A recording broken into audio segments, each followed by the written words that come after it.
الشيطان الرجيم.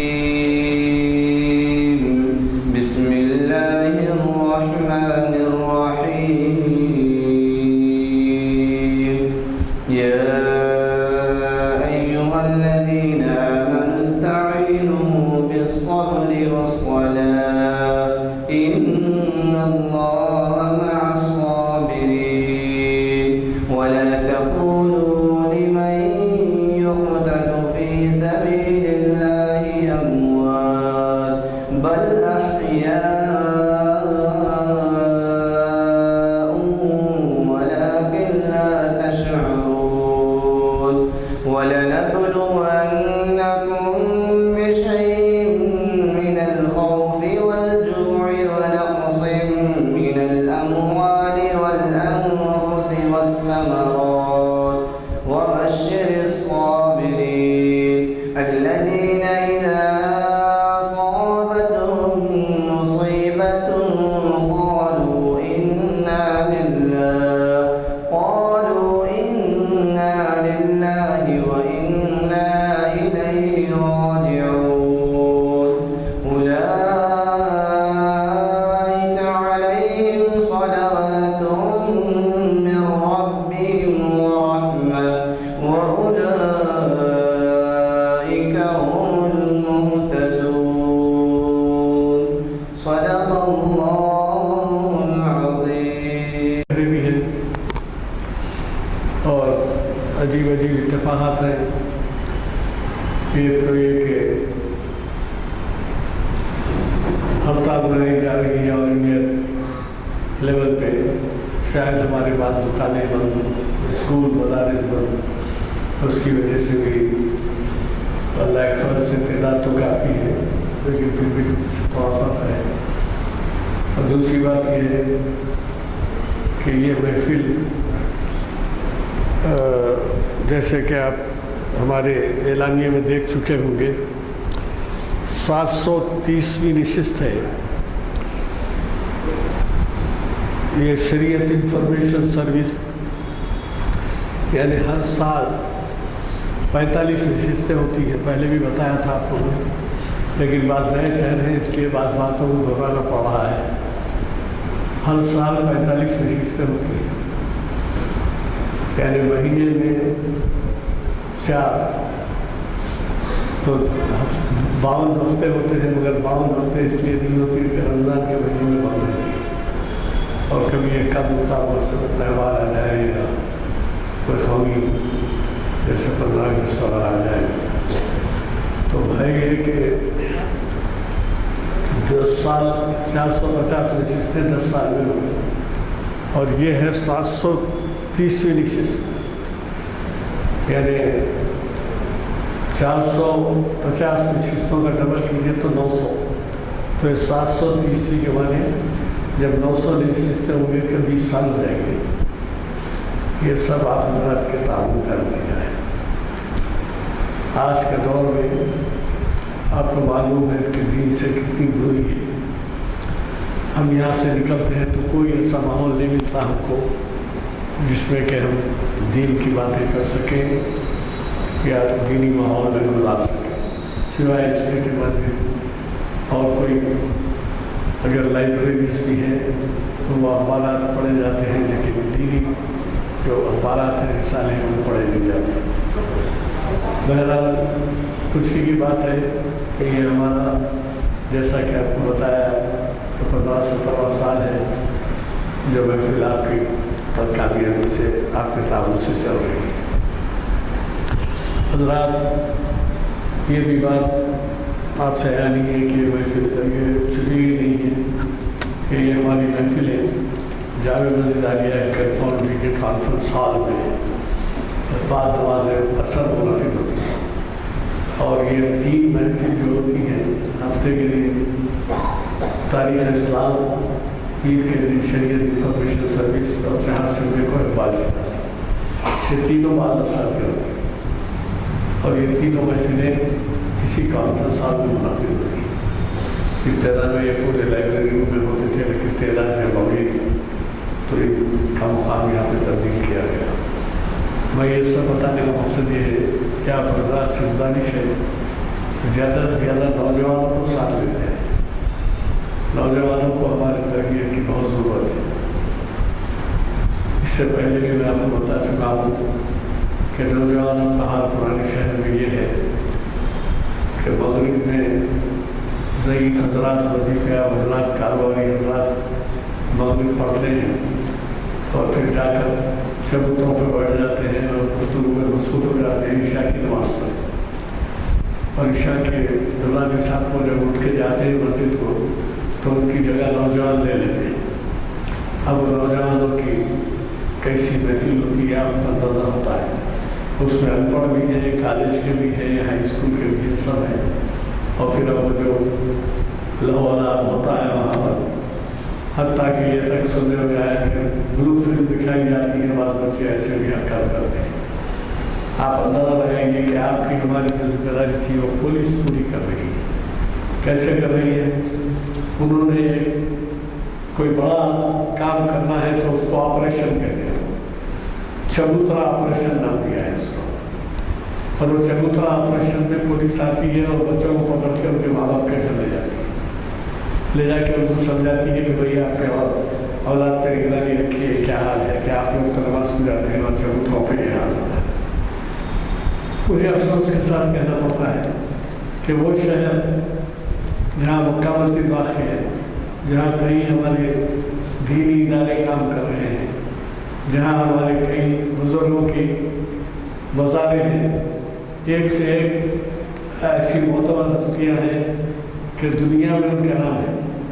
مثال کے طور پر عبداللہ شاہ صاحب کا ہی نام لے لیتے ہیں کہ دنیا میں بین الاقوامی طور پر محدث دکن کہنا ہے. ایسی تمام شخصیتیں وہاں آرام کر رہی ہیں، لیکن ہمارے نوجوان جو ہے ان کے تعلیمات سے واقف نہیں ہیں، مذہب سے واقف نہیں ہیں زیادہ. تو یہ آپ کی غفلت کا نتیجہ ہے.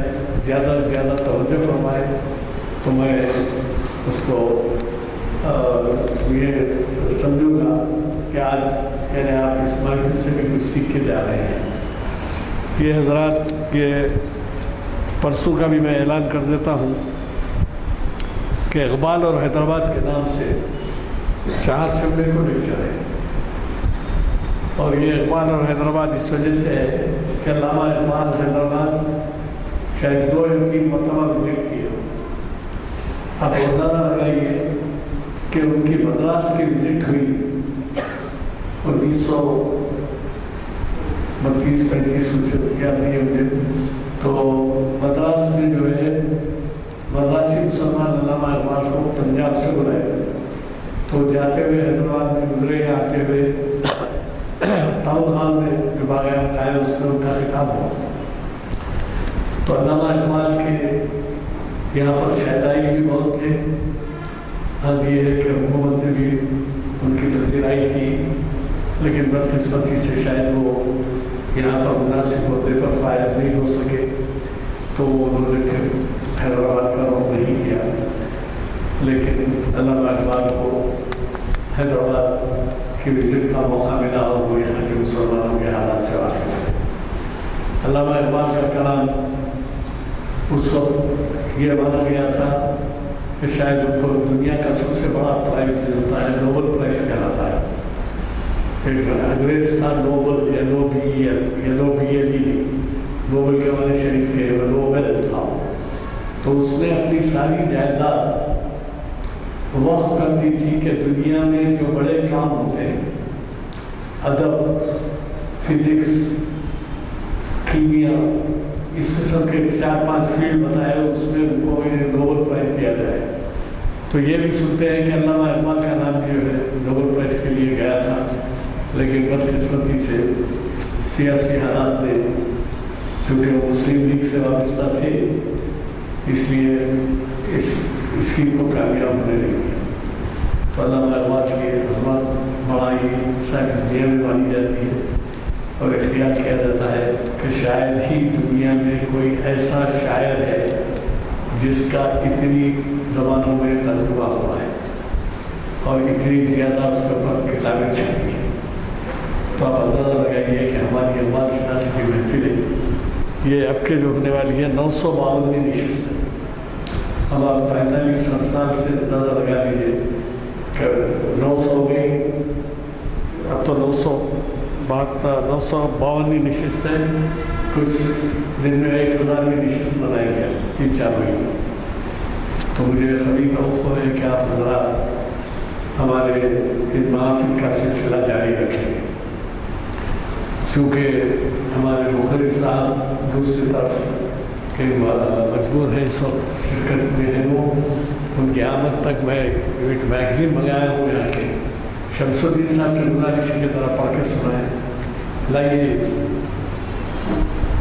وہ کتاب ہے کوئی ایک مضمون آپ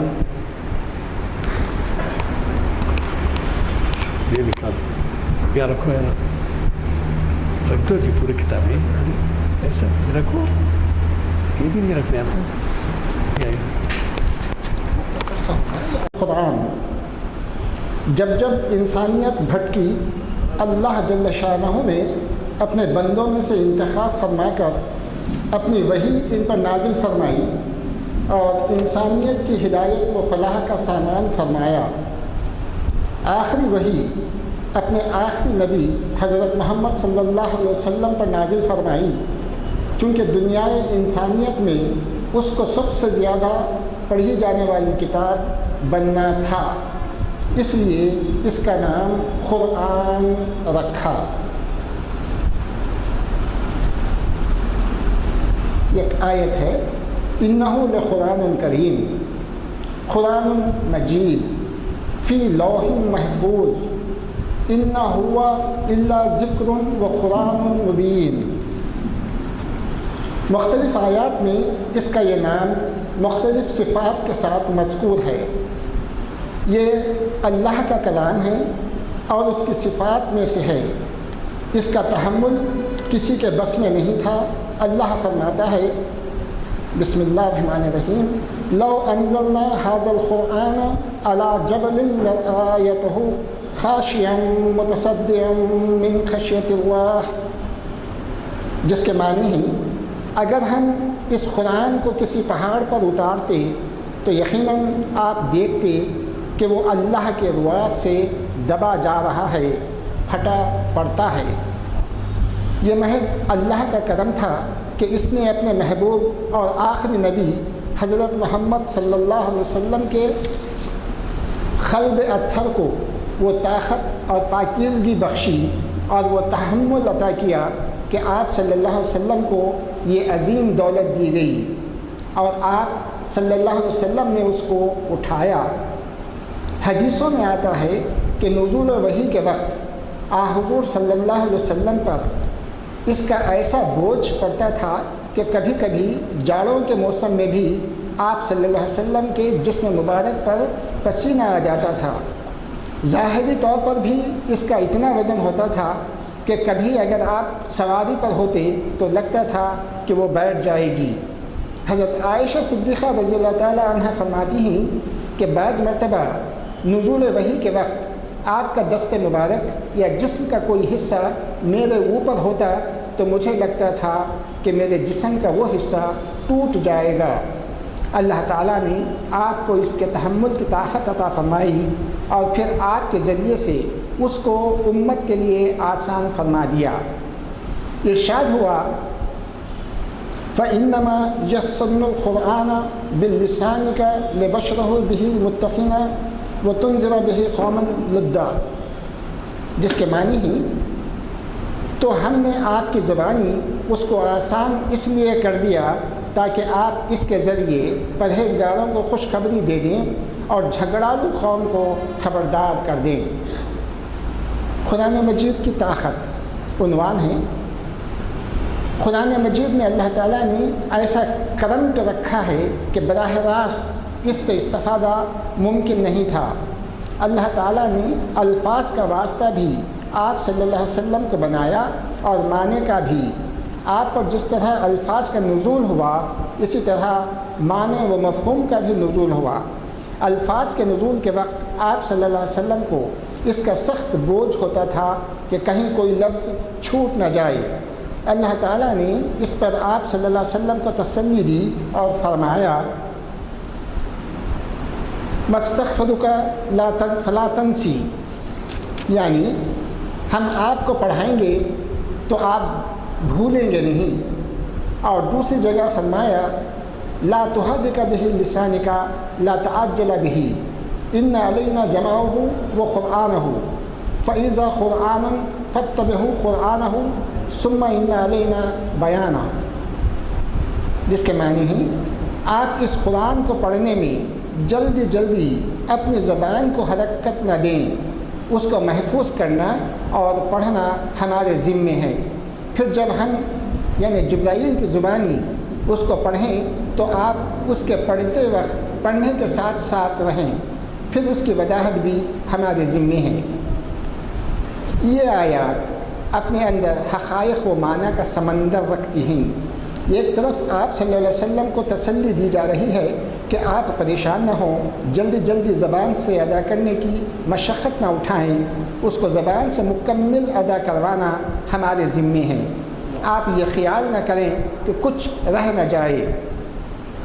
ان علینا جمعہ و قرآنہ، اس کو محفوظ کرنا اور پڑھنا ہمارے ذمے ہے۔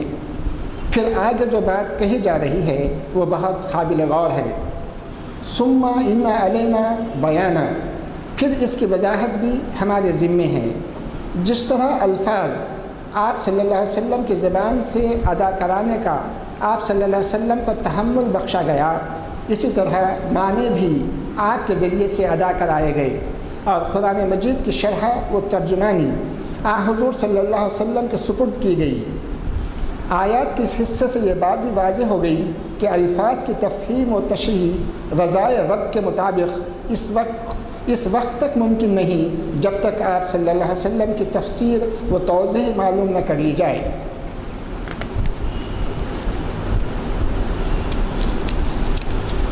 آپ صلی اللہ علیہ وسلم نے اپنے اقوال و افعال مبارکہ سے اس کو بیان فرمایا، اس لیے قرآن مجید میں دوسرے مواقع پر بھی اس کو صاف کیا گیا۔ کہیں کہا گیا وَأَنزَلْنَا إِلَيْكَ الذِّكْرَ لِتُبَيِّنَ لِلنَّاسِ مَا نُزِّلَ إِلَيْهِمْ، اس کا مطلب ہے اور کتاب نصیحت آپ پر اس لیے اتاری تاکہ آپ لوگوں کے لیے ان چیزوں کو کھول دیں جو ان کی طرف اتاری گئی ہیں۔ کہیں فرمایا گیا اِنَّا أَنزَلْنَا إِلَيْكَ الْكِتَابَ بِالْحَقِّ لِتَحْكُمَ بَيْنَ النَّاسِ بِمَا أَرَاكَ اللَّهُ، یعنی یقیناً ہم نے آپ پر ٹھیک کتاب اتار دی تاکہ جیسے اللہ نے آپ کو راستہ دکھایا اس کے مطابق آپ لوگوں میں فیصلے کرتے رہیں۔ دوسرا عنوان ہے کلام نبوی کی حیثیت۔ ہو سکتا تھا کہ الفاظ سے ہٹ کر جو معنی آپ نے اپنے الفاظ میں واضح فرمائے ہیں اس کو کوئی یہ سمجھے کہ یہ تو آپ صلی اللہ علیہ وسلم کی اپنی بات ہے، اس لیے فرما دیا گیا وما ينطق عن الهوى ان هو الا وحی یوحی، یعنی اور وہ خواہش سے نہیں کہتے، وہ تو صرف وہی ہے جو ان پر کی جاتی ہے۔ اور اسی لیے درجنوں مرتبہ کہا گیا اطیعوا اللہ واطیعوا الرسول، اللہ کی اطاعت کرو اور رسول کی اطاعت کرو۔ قرآن کے ظاہری الفاظ پر چلنا ہے اور ان کے انہی معنی کی اتباع کرنی ہے جو آپ صلی اللہ علیہ وسلم نے طے فرما دیے۔ اور اسی لیے ایسے مقامات بھی قرآن مجید میں ہیں جہاں صرف اطیعوا الرسول، رسول کی اطاعت کرو کہا گیا ہے، اور ایک جگہ ارشاد ہوا وَإِن تَطِيعُوا تَتَحَّدُوا، اور اگر تم ان کی بات مانو گے تو ہدایت پا جاؤ گے۔ حاصل یہ ہے کہ اللہ نے جس طرح الفاظ قرآن آپ کے ذریعے سے امت کے لیے آسان فرما دیے، اسی طرح معنی قرآن بھی آپ صلی اللہ علیہ وسلم کے ذریعے سے امت کے لیے آسان و متعین فرما دیے۔ آپ اس میں کسی اختلاف اور خودرائے کی گنجائش نہیں۔ اس لیے حدیث میں آتا ہے من خالف القرآن برآیہ فاصحابی فقد اختر، جس نے قرآن میں رائے زنی کی اور صحیح بات بھی کہی تو وہ غلط راستے پر پڑ گیا۔ اعجاز قرآنی و اعجاز نبوی۔ یہ اعجاز قرآنی بھی ہے اور اعجاز نبوی بھی۔ الفاظ و معنی کے سمندر کو نبی صلی اللہ علیہ وسلم کی زبان سے جاری کرایا گیا۔ قرآن مجید تو کلام الہی ہے، اس کے الفاظ سب اللہ کے ہیں۔ اس کی تفہیم و تشریح کے لیے آپ صلی اللہ علیہ وسلم نے جو کچھ اپنی زبان مبارک سے الفاظ ادا فرمائے وہ بھی بلاغت و معنی کے اس معیار پر ہیں کہ اس سے بہتر کوئی نمونہ بشری کلام میں ملنا ناممکن ہے۔ آپ کی زبان مبارک سے قرآن مجید کا جاری ہونا خود ایک ایسا معجزہ ہے کہ اس کے بعد شبہ کرنے کی گنجائش باقی نہیں رہتی۔ اللہ تعالیٰ نے اس حقیقت کی طرف اشارہ فرمایا، وَمَا كُنْتُ تَتْلُو مِنْ قَبْلِهِ مِنْ كِتَابٍ وَلَا تَخْطُهُ بِيَمِينِكَ إِذًا لَارْتَابَ الْمُبْطِلُونَ، اور آپ اس سے پہلے نہ کوئی کتاب پڑھتے تھے اور نہ اپنے ہاتھ سے لکھتے تھے، ورنہ باطل پسند شک میں پڑھ ہی جاتے۔ اب اس کی تو گنجائش ہی نہ رہی کہ کوئی اس کو کلام محمد صلی اللہ علیہ وسلم کہے۔ اس لیے انکار کرنے والوں نے بہانے تراشے۔ کسی نے کہا کہ کوئی اگر آپ صلی اللہ علیہ وسلم کو سکھا کر جاتا ہے، کسی نے کہا یہ تو کہان اور شعر ہے۔ اللہ تعالیٰ ارشاد فرماتا ہے، وَمَا عَلَّمْنَا الشِّعْرَ وَمَا يَنبَغِي لَهُ إِنْ هُوَ إِلَّا ذِكْرٌ وَقُرْآنٌ مُبِينٌ، اور نہ ہم نے ان نبی کو شعر سکھایا اور نہ وہ ان کے شایان شان تھا، یہ تو صرف ایک نصیحت ہے اور ایسا قرآن ہے جو کھول کھول کر بیان کرتا ہے۔ قرآن مبین کہہ کر یہ بات بھی واضح کر دی گئی کہ کہاں کہانت کی گول مول باتیں اور شعر و شاعری اور کہاں یہ کلام مبین۔ سیرت میں یہ واقعہ موجود ہے۔ ایک واقعے کی طرف اشارہ ہے۔ ایک مرتبہ یہ طے کرنے کے لیے ایک مجلس منعقد ہوئی کہ محمد صلی اللہ علیہ وسلم کے متعلق کیا بات کہی جائے کہ مکہ میں باہر سے آنے والے ان سے بچیں اور دور ہی دور رہیں۔ ایک نے کہا کہ ہم بتلایا کریں گے کہ وہ کاہن ہیں۔ ولید بن مغیرہ جو ایک خوانٹ بڈھا تھا بولا، میں نے بہترے کاہن دیکھے ہیں لیکن کہاں تو کاہنوں کی تک بندیاں اور کجا محمد صلی اللہ علیہ وسلم کا کلام۔ ہم کو ایسی بات نہ کہنی چاہیے جس سے قبائل عرب یہ سمجھ لیں کہ ہم جھوٹ بولتے ہیں۔ ایک نے کہا ہم اسے دیوانہ بتایا کریں گے۔ ولید بولا، محمد صلی اللہ علیہ وسلم کو دیوانگی سے کیا نسبت ہے؟ ایک بولا، ہم کہیں گے وہ شاعر ہے۔ ولید نے کہا، ہم جانتے ہیں کہ شعر کیا ہوتا ہے، اصناف سخن ہم کو بخوبی معلوم ہیں۔ محمد صلی اللہ علیہ وسلم کے کلام کو شعر سے مشابہت نہیں۔ ایک بولا، ہم بتایا کریں گے کہ وہ جادوگر ہے۔ ولید نے کہا، جس طہارت و لطافت و نفاست سے محمد صلی اللہ علیہ وسلم رہتا ہے وہ جادوگروں میں کہاں ہوتی ہے؟ جادوگروں کی منحوس صورتیں اور نجس عادتیں الگ ہی ہوتی ہیں۔ اب سب نے عاجز ہو کر کہا، چچا تمہیں بتاؤ کہ پھر کیا کیا جائے؟ ولید نے کہا، سچ تو یہ ہے کہ محمد صلی اللہ علیہ وسلم کے کلام میں عجیب شیرینی ہے، اس کی گفتگو تو رس حلاوت ہے۔ کہنے کو تو بس یہی کہہ سکتے ہیں کہ اس کا کلام ایسا ہے جس سے باپ بیٹے، بھائی بھائی، شوہر و زوج میں جدائی ہو جاتی ہے، اس لیے اس سے پرہیز کرنا چاہیے۔ تمام لوگوں نے ولید کی اس تجویز کو پسند کیا۔ اب ان کا معمول تھا کہ مکے کے راستوں پر بیٹھ جاتے اور آنے جانے والوں کو رسول اللہ صلی اللہ علیہ وسلم کے پاس جانے سے ڈراتے۔ ایک دوسری آیت میں ارشاد ہوتا ہے، إنه لقول رسول كريم وما هو بقول شاعر قليلا ما تؤمنون ولا بقول كاهن قليلا ما تذكرون تنزيل من رب العالمین، جس کے معنی ہیں یقیناً یہ عزت والے رسول کی بات ہے، یہ کسی شاعر کا کلام نہیں ہے، بہت ہی کم تم مانتے ہو، اور یہ نہ کسی کاہن کا کلام ہے، کم ہی تم دھیان دیتے ہو، یہ تمام جہانوں کے پروردگار کی طرف سے اتارا جا رہا ہے۔ ان آیات میں بڑی وضاحتیں ہیں۔ پہلی بات یہ ہے کہ قول رسول کریم کہا گیا، یعنی یہ الفاظ آپ کی زبان مبارک سے جاری ہوئے، مگر آگے وضاحت ہے کہ تنزیل من رب العالمین، یعنی رب العالمین کا نازل کیا ہوا کلام ہے۔ کوئی آیت کے پہلے حصے سے یہ نہ سمجھ لے کہ الفاظ آپ کے ہیں اور درمیان میں نفی کی گئی ہے کہ یہ نہ شعر ہے نہ کہانت ہے۔ وما ہوا بقول شاعر کے ساتھ خلیلا ما تؤمنون اس لیے کہا گیا کہ شعراء ظن و تخمین کے لوگ ہوتے ہیں اور ایمان و یقین سے ان کا واسطہ کم پڑتا ہے، اس لیے قرآن مجید ہی میں کہا گیا والشعراء بنعام الغارون الم تری انہم فی کل واد یہیمون وانہم یقولون ما لا یفعلون، اور شاعروں کے پیچھے تو بہکے ہوئے لوگ ہی لگتے ہیں، بھلا آپ نے دیکھا نہیں کہ وہ ہر میدان میں حیران پھرا کرتے ہیں اور وہ کہتے ہیں جو کرتے نہیں۔ بہت کم لوگ ایمان و یقین والے ہوتے ہیں، ان کا استثناء کیا جا رہا ہے۔ الا الذین آمنوا وعملوا الصالحات واذکروا اللہ کثیرا وانصروا من بعد ما ظلموا، سوائے ان لوگوں کے جو ایمان لائے اور انہوں نے اچھے کام کیے، اللہ کا خوب ذکر کیا اور ظلم اٹھانے کے بعد ہی انہوں نے اس کا بدلہ لیا۔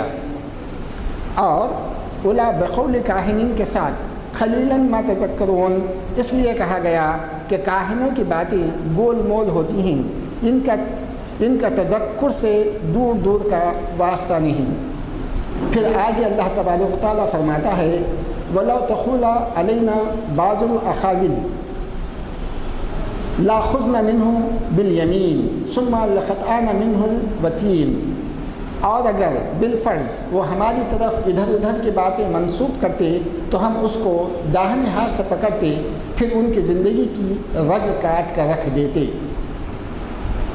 مشرکین مکہ نے جب ان سے کچھ نہ بن پڑا تو یہ کہنا شروع کیا کہ یہ کلام بہت اونچا ہے، لیکن اس میں بیچ بیچ میں گڑبڑ ہو جاتا ہے، پہنچانے والے اس میں کم زیادہ کر دیتے ہیں۔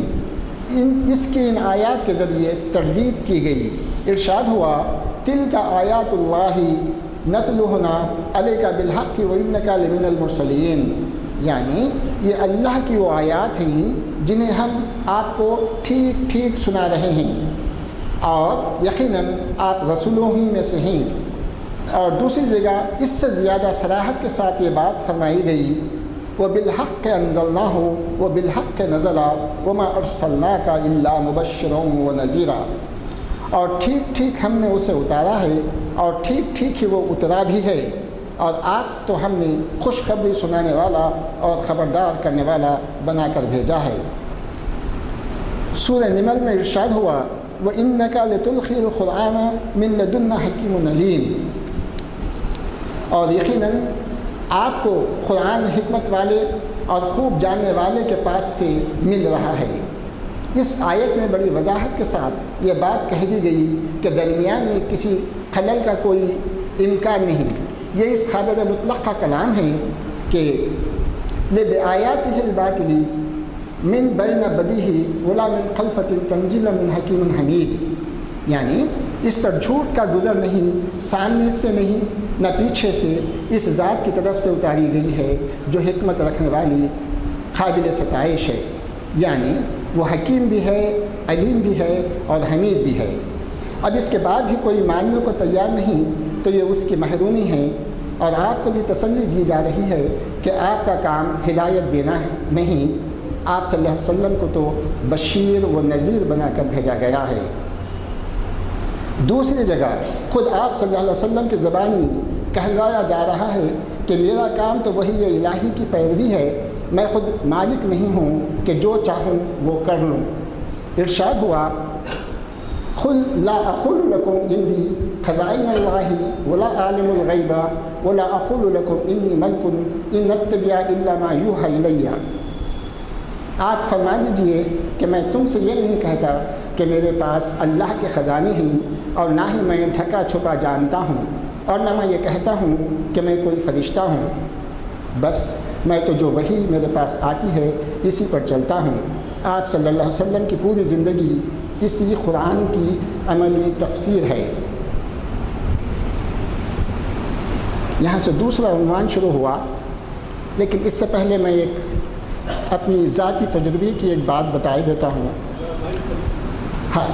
اپنے ذاتی تجربے کی ایک بات بتا دیتا ہوں کہ ہمارے ایک دوست گلف میں، وہ تقریباً 30 سال سے امریکہ کے سٹیزن تھے، اور جب ہماری ملاقات ہوئی، دوستانہ تعلقات ہوئے، تو انہوں نے بعض باتیں مجھے ہدیتاً تحفتاً عطا کی۔ تو ان میں جو ہے ایک آیت یہ تھی جس کی میں نے ابھی یہاں پر تلاوت کی ہے۔ اتفاق سے وہ آیت آ گئی تو میں آپ سے اس کے اندر واضح کر دینا چاہتا ہوں کہ اس آیت کے معنی و مفہوم اور اس آیت کا اثر میری اپنی عملی زندگی میں اور دوسرے جن دوستوں کو میں نے اس کو عطیے کے طور پر دیا تھا، تو ان لوگوں کی زندگی میں کس طرح مؤثر اور اثر انداز ہوئی۔ ویسے تو قرآن معجزہ ہے، اس کی ہر آیت ایک بہت بڑا جو ہے اثر رکھتی ہے، اور وہ دلوں پر اور یعنی حالات پر قابو پانے کے لیے مؤثر ہوتی ہے۔ تو یہ ہے کہ انہوں نے مجھ سے کہا کہ دیکھو یہ آیت جس کی میں نے ابھی تلاوت کی ہے، میں اس کو آپ کو واضح کروں گا، کسی بھی قسم کے مرض کے لیے دعا مانگتے ہوئے پڑھی جائے تو اس مرض کی شفا ہوتی ہے، سوائے مرض الموت کے۔ اگر اس کی موت ہی برحق لکھی ہو تو پھر اس آیت کا، اس کے پڑھنے کا اس پہ اثر نہیں ہوگا، لیکن جو ہے باقی تمام امراض کی جو ہے نا وہ کا علاج اس آیت کے اندر موجود ہے۔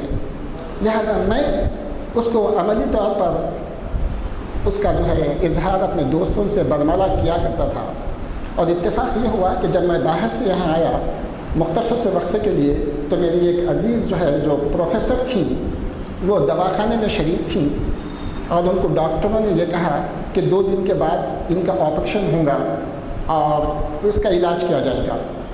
تو مجھے وہ آیت تازی یاد تھی۔ میں نے اپنے رشتہ دار سے یہ کہا کہ تم یہ آیت پڑھ لیا کرو۔ تو وہ آیت جو ہے میں ان کو وہیں بٹھا کے، بہت ہی آسان مفہوم اس کا سمجھنے میں بہت ہی ہلکا پھلکا ہے، جب بھی میں ان کو وہاں پہ اپنی نشست میں، اسی نشست میں یاد دلا دیا، اور جو ہے وہ اس کا ذکر کرتی رہی۔ 2 دن کے بعد جب ڈاکٹر، وہ بھی بہت ہی بڑے سرجن تھے، ولی صاحب جو سرجن تھے آپ جانتے ہوں گے، ڈاکٹر ولی اللہ حیدرآباد کے بہت مشہور سرجن تھے، تو انہوں نے جو ہے نا جب آ کے دیکھا آپریشن کے لیے، جب پیشنٹ کو لے جایا جانے لگا، تو انہوں نے کہا کہ نہیں اب آپ کو اس آپریشن کی ضرورت نہیں ہے۔ تحقیق کر کے انہوں نے کہا کہ نہیں اب آپ کو آپریشن کی اس کی ضرورت نہیں ہے۔ تو تعجب ہوا کہ بھئی جو دعائیں وہ 2 دن کے اندر تیاری کے لیے دیے تھے شاید وہ مؤثر ہوئے ہوں گے، لیکن میں نے واضح کر دیا کہ اس قرآن کی تلاوت کی وجہ سے، اس آیت کی تلاوت کی وجہ سے اللہ تعالیٰ نے ان کو شفا عطا فرمائی، اور وہ مرض جو ہے اس کے بعد 15-20 سال تک کبھی ان کو نہیں ہوا۔ جو آپریشن کے لیے کہا گیا تھا وہ آپریشن تو درکنار، پھر وہ مرض ان کو اٹھا ہی نہیں۔ تو اس طریقے سے اللہ تعالیٰ نے کی، اور وہ آیت یہ ہے۔ اور اس کے بعد میں ایک میرے دوست تھے جن کا جو ہے نا اسٹنٹ، اوپن ہارٹ سرجری ہونے والا تھا۔ اسٹنٹ تو بات کی چیز ہے، لیکن اس زمانے میں اوپن ہارٹ سرجری ہوا کرتا تھا، جو ہے زندگی اور موت کے درمیان بالکل جو ہے وقفہ نہیں ہوتا تھا۔ بالکل اوپن ہارٹ سرجری آپ لوگ جانتے ہیں کس طریقے سے بہت ہی نازک مرحلے سے گزرنا پڑتا ہے زندگی اور موت کے درمیان۔ تو میں نے ہمارے دوست کو جو ہے یہ کہہ دیا کہ بھائی تم یہ آیت کا جو ہے وہ کیو پڑھتے جاؤ نہیں۔ تو انہوں نے کیا کیا تھا، نہیں مجھے لکھ کے دے دو چٹھی پر۔ تو میں ان کو چٹھی پہ لکھ کے دے دیا، تو وہ جو ہے اپنی چٹھی اپنے پاس رکھ لیے، یہاں تک کہ جب ان کا آپریشن کا وقت آیا تو خاص طور پر انہوں نے وہ چٹھی لے کے اپنے وہ سرجیکل جو ہے روم میں بھی اپنے تکیے کے نیچے رکھ دی، اور اس کے بعد میں ماشاءاللہ سے کامیاب آپریشن رہا، اور آپریشن کے 8-10 سال 15 سال تک بھی ان کو کوئی اثر نہیں ہے۔ الحمدللہ اب بھی وہ ماشاءاللہ سے ٹھیک ہے۔ تو کہنے کا مطلب یہ ہے کہ قرآن کی آیتوں میں وہ شفا ہے، جہاں پہ مختلف جگہوں پہ اللہ تعالیٰ نے خود فرما دیا کہ یہ شفا ہے، قرآن کی تلاوت خود شفا ہے۔